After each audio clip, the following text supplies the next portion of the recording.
The Virginia Horse Industry Board, Southwest Virginia Agricultural Association, and the Virginia Christmas Tree Growers Association are proud sponsors of Virginia Farming. This program's brought to you by the Virginia Farm Bureau. Large or small, Virginia farmers work year-round to help put food on your table. And Farm Bureau works year-round to help farmers and all Virginians. Farming, it's all good. To learn more, go to vafarmbureau.org. Polaris, offering its hardest-working, smoothest riding off-road side-by-sides, featuring the value-minded new Ranger 800 midsize, hunt, farm, or trail. Polaris has the Ranger side-by-side you want at Polaris.com.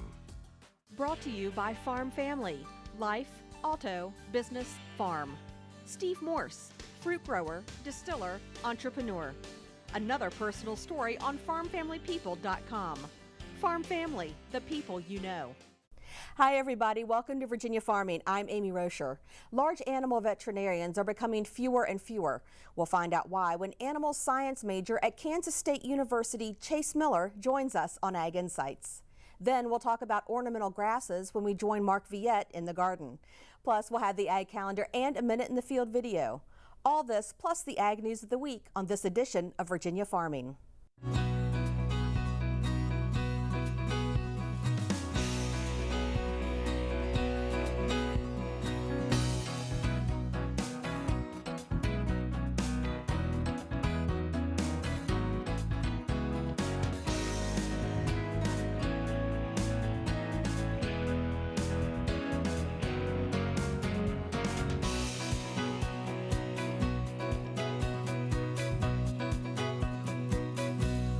It's the bill we've been talking a lot about here for the last couple of months. House Bill 1430, or the Bonetta bill, was rejected on the Senate floor.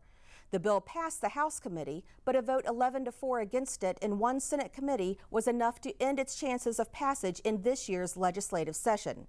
Supporters say the bill, which would clarify that the Virginia Right to Farm Act include commerce, will be reintroduced next year and maybe hold stronger provisions for small farmers. Nearly 250 regional, state, and national farm, ranch, and agribusiness organizations recently sent a heartfelt thank you to Chrysler Group Chair and CEO Sergio Marchionne and his Ram Trucks team for its outstanding Super Bowl commercial, So God Made a Farmer. The ad kicks off a campaign declaring 2013 the year of the farmer and features gorgeous still images with legendary radio broadcaster Paul Harvey's recitation of the virtues of the American farmer. Now, Harvey originally delivered this essay at a Future Farmers of America conference in 1978. Not only did the ad strike recognition and gratefulness for what American farmers do, it also kicked off a partnership with the National FFA Foundation to draw viewers to the Keep Plowing site that's on your screen.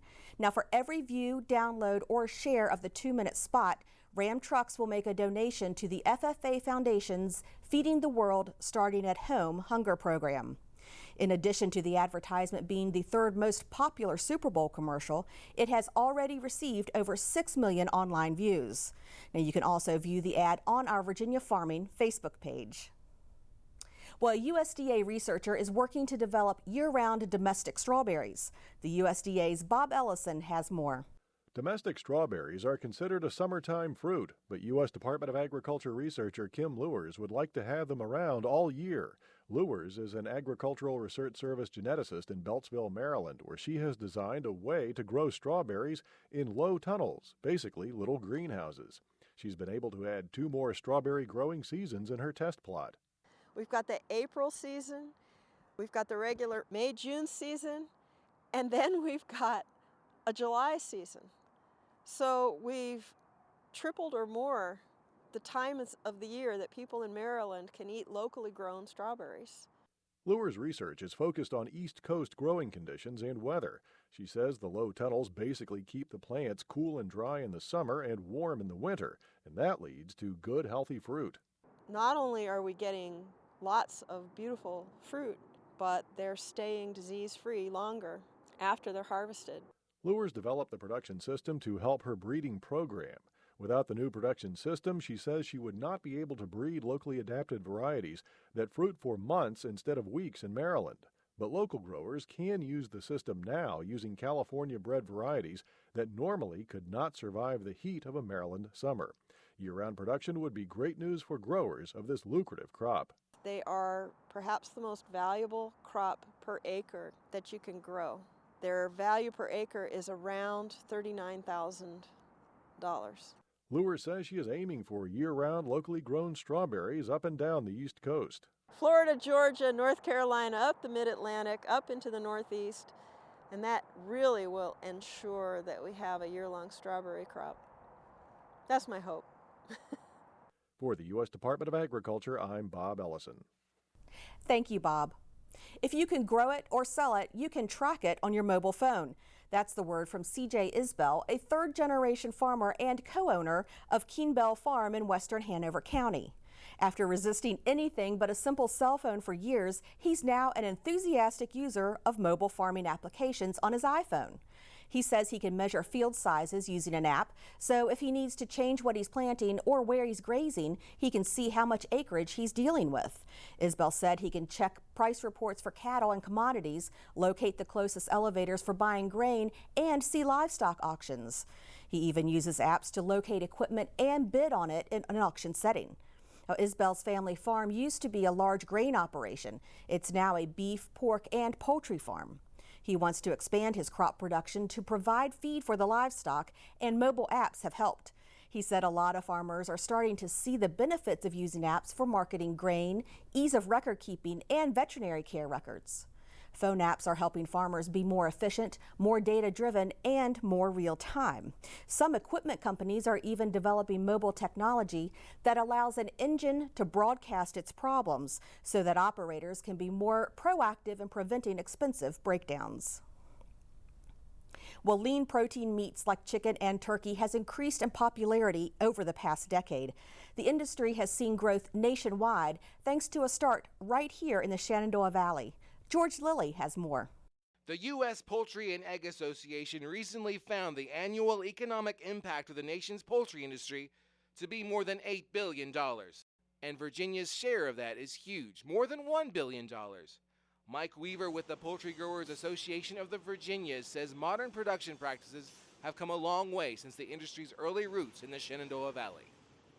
Some of the pioneers of the poultry business started in the Shenandoah Valley. Charlie Wampler and Trig Strickler, some of the people that ran Wampers in Rocco years ago, back in the 40s and 50s. They started getting growers in the valley and over here in West Virginia to grow chickens for them in little wooden chicken houses. Virginia's poultry industry provides 13,000 direct jobs and provides 42,000 jobs indirectly related to the industry. Dr. Barry Falk with James Madison University in Harrisonburg says the booming poultry industry affects more areas of the Commonwealth's economy than you might think. And so you get what's called a multiplier effect in which everybody's spending is an income benefits from the additional income for people in that particular group. They will, because of their higher incomes, they'll be providing more tax revenue to local and state governments. They will rely less on the need for the social services the government supplies to people who are struggling, and that puts less pressure on local and state government spending. Virginia is currently ranked 4th in turkey production in the U.S., and we're the 9th largest chicken producing state. Virginia egg producers also sell almost $69 million worth of eggs, while poultry production is heaviest in the Shenandoah Valley. You can find poultry farms almost everywhere in the Old Dominion. The Eastern Shore is the 2nd largest poultry producing region, followed by Southside Virginia. And poultry exports to other countries continue to be one of the bright spots in Virginia agriculture. Mexico, China, and Canada are the top 3 buyers of U.S. turkey meat. However, most of those dollars are not making it back to the growers. Weaver says there are about 1,200 growers in the Shenandoah Valley alone, and more than 500 in West Virginia, and they're all facing some major challenges. Well, the most challenging part is right now is making ends meet with what the companies pay us. Unfortunately, there hasn't been a significant increase for poultry growers for many years, at least 10. and our costs have gone up just like everybody else's. 10 years ago, our propane that we heat these houses with was 60, 70 cents. Now it's over $2 sometimes. Despite the never-ending challenge of making a profit in a world market, the reports show that Virginia poultry growers are leaders in this vibrant economic sector. In Harrisonburg, Virginia, I'm George Lilly. Thank you, George. A lot of veterinary students are headed into small animal care, resulting in a shortage of large animal vets. We'll talk to a young man who is looking at the large animal side of veterinary medicine straight ahead on Ag Insights.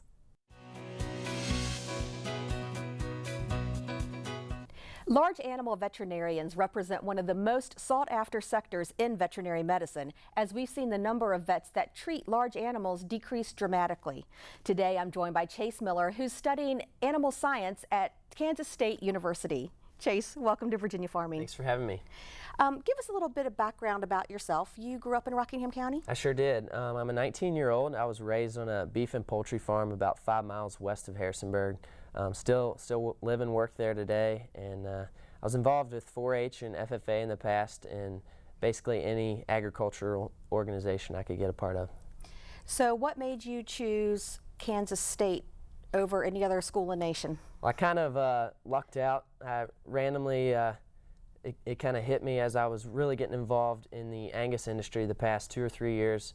Every article written on anything Angus was written by some Kansas State professor or whatnot, and I thought, I might as well apply, and it was an easy application.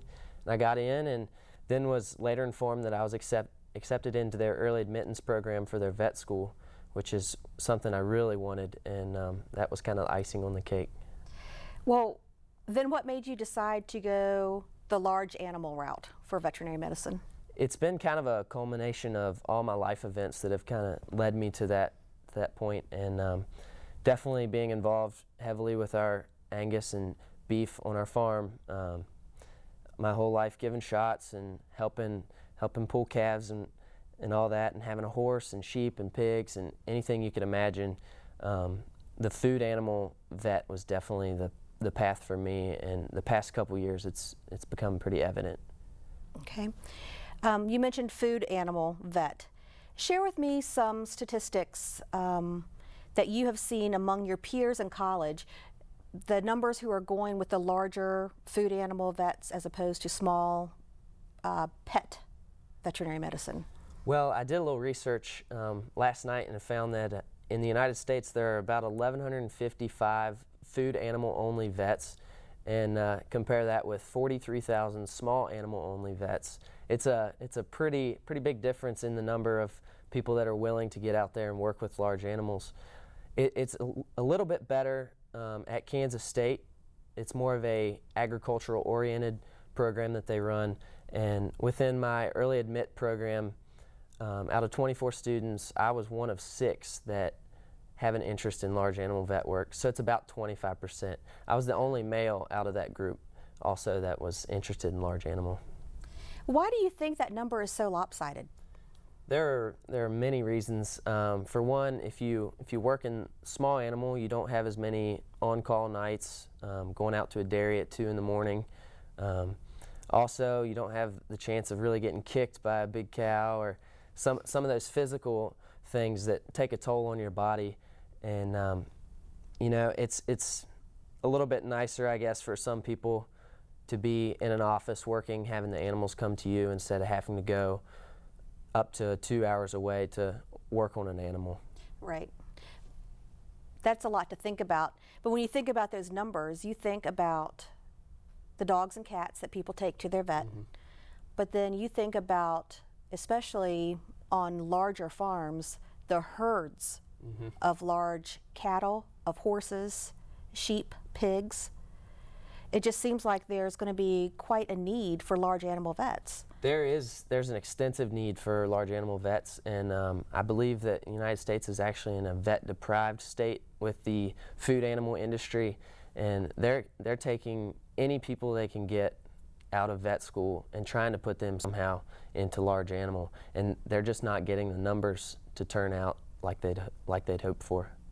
Well, I think part of it is kind of like you said, you grew up on a farm. You're used to going out to that barn at 2 o'clock to deliver a calf. You're used to being around them, and you know the hard work that's involved. And I think a lot of the kids who might be coming in to do the animal science have never had that experience, and it might be overwhelming to think, this is what my life's going to be. I've got to be on call. It's definitely shocking for most kids, especially in my first year of undergrad. All my animal science courses have been geared towards, they call it the big three: beef, swine, and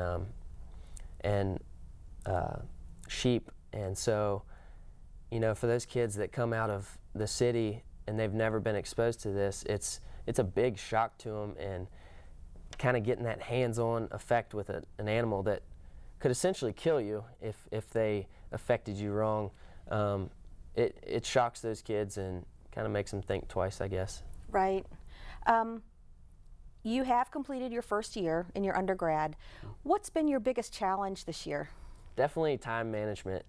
In college, I've come to know that there are so many things you can get involved with, and I mean, I wanted to be a part of every club possible, and all sorts of cattle clubs and vet clubs and whatnot, and you just kind of run out of hours in the day. And definitely the time management part of that, prioritizing, has been the biggest challenge for me, and something I'm still working on. Yeah, that's hard. But did you keep some of the clubs? Did you end up having to drop a few things because of your hours? And I kind of overstocked on clubs and whatnot. My first semester didn't take enough classes, and so my second semester I took more classes and had to back off a few clubs, but kind of found my niche and really got involved how I should have been, and really enjoyed it. Well, what has been your biggest reward? The time management has been a big challenge, I know. What's been your biggest reward so far? I took a job with the swine department at K-State, and I'm technically an undergraduate research assistant, and I help grad students and PhD students with research trials, but basically nutrition trials for the swine department. And getting to know those students has definitely been a joy. Not only are they really bright, but they're also fun to laugh with and fun to hang out with, and they've really taught me a lot about an industry that I had no prior knowledge of, or very little. That's amazing that there's so much knowledge there for you to take advantage of. That's great. So what do you want to do when you graduate? What's your first step when you finish school? Well, my first step after another 3 years is to go to vet school. And in vet school, it sounds really stupid, but I'd like to get a master's in reproductive physiology and endocrinology, basically focused on the beef side of that. And after vet school, there are so many options that I'm weighing right now, and it's so far down the line that I really can't say. But I could go into practice. My dream is to one day get into embryo transfer in beef cattle, and also thinking of some overseas stuff that I could do as well. But it's a long way down the road. So those are some lofty goals there, Chase. I know. That's awesome. That's Yeah. great. So we're about out of time, but I just wanted to ask you one more thing. Do you have any advice for any young adults who are looking to go into animal science, and specifically large animal medicine? I would say get involved early. Find what you love and pursue it, because grades do get you an interview. Everyone focuses on grades, especially the pre-vetters get this stereotype of being in the books all the time and not doing anything else. But I've kind of taken a different route. Grades are important to me, but I also like to get involved, and that's where you start networking and meeting good people. And like I was trying to say earlier, the grades will get you the interview, but usually that experience behind it will get you the job or the admittance into vet school and stuff like that. So get involved, find something you love, and pursue it as hard as you can. Good advice, Chase. Thank you so much for being with us Thanks today. a lot. Thanks for Appreciate having it. me. We'll be right back. Tall ornamental grasses can add beauty and privacy, and they can add a unique touch to flower arrangements. Let's join Mark Viette in the garden. When I went backpacking up in the Andes and in the open grasslands of Argentina, there was a plant that I could see for as far as I could look. And it was this plant here, and it's known as the pampas grass. And this is a real durable, hardy plant for your garden. Now remember, there's a couple different types. There's a hardy form for the more mountainous or colder regions, and then there is another form which will grow along the coast in some of the warmer areas. Ornamental grasses come in a wide variety of shapes and sizes. Anything for the sun, bright shade, maybe even shade. And it can even take standing water for periods of time. And behind me you can look at the beautiful Miscanthus gracilis, the maiden grass. It's a fantastic plant with nice and light and airy plumes. And just look at the variety as you're coming through. Look at this one here where the plumes are up above, blooms a little later. And then here we have the variegated ornamental grass, which has the green and the white variegation and the nice light and airy blooms. And let's go look at a couple of the varieties you can use in your garden. Choose the right plant for your right location depending on where you live. Some varieties of ornamental grasses may spread by underground rhizomes, and some can also spread from seed. So you want to be sure that you pick a variety that is nice and compact and stays in bounds, as opposed to the one that you see here that slowly spreads. So many of us have a beautiful home and just lawn in front of the house. And when we're working out in the garden in the summertime or the fall or the spring, we have no privacy. Not only that, this car's going back and forth on this road, every few seconds. What you can do is plant one of these large ornamental grasses like this, the zebra grass. This is like one plant. Now granted, it's been here for 15 years or longer, but it really gives you privacy from a viewing standpoint, and it also allows for sound abatement, so you really don't hear those cars. You're in your garden and you don't realize you're 20 feet from the road. It's important to pick your ornamental grasses if you're going to use them in dried arrangements or regular flower arrangements before they shed. So just take them and shake them, and if you don't see all the little seed pods fall off, that's a great time to go ahead and just cut them. And I always wear gloves or long sleeve shirts again so you don't get cut, but you just come in here and just cut a nice bunch or handful, just like this. Ornamental grasses are so easy to use. Look how we have used them in the background and really made sort of a wreath out of grasses. And what you might want to do is you could even come in and spray paint them. For example, I want to spray paint this one gold. And it has a beautiful gold sheen that you can use in your arrangements. Or you can just go ahead and take a sort of a flat finish or a protective finish, and what it does is it prevents the seeds from shedding. On the other hand, you can just come right in here and pick some that are almost fully open and try the same thing. Just come in here with the gold, and it really gives it a little bit more brightness, and plus it also prevents them from falling apart.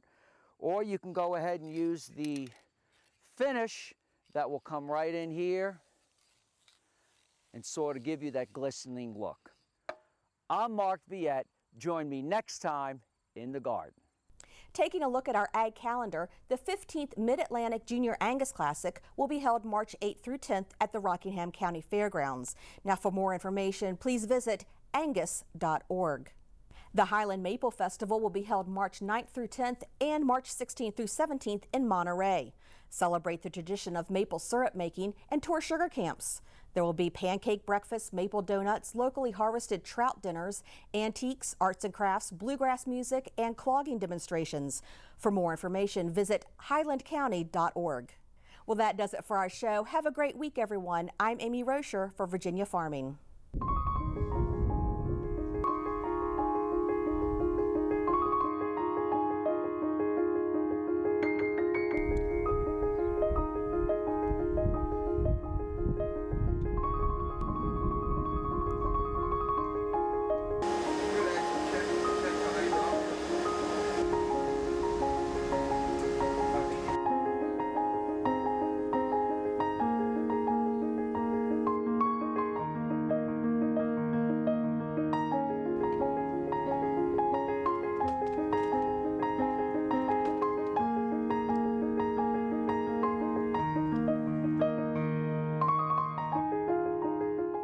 This program's brought to you by the Virginia Farm Bureau. From apples to zucchini, Virginia farmers work hard to put food on your table. And Farm Bureau works year-round to help farmers and all Virginians. Farming, it's all good. To learn more, go to vafarmbureau.org. Polaris, offering its hardest working, smoothest riding full-size workhorses, including the all-new 60-horsepower Ranger XP 900. Hunt, farm, or trail. Polaris has the full-size Ranger you want at Polaris.com. Brought to you by Farm Family. Life, auto, business, farm. Nancy Asher, stable owner, visionary, agent of change. Another personal story on farmfamilypeople.com. Farm Family, the people you know.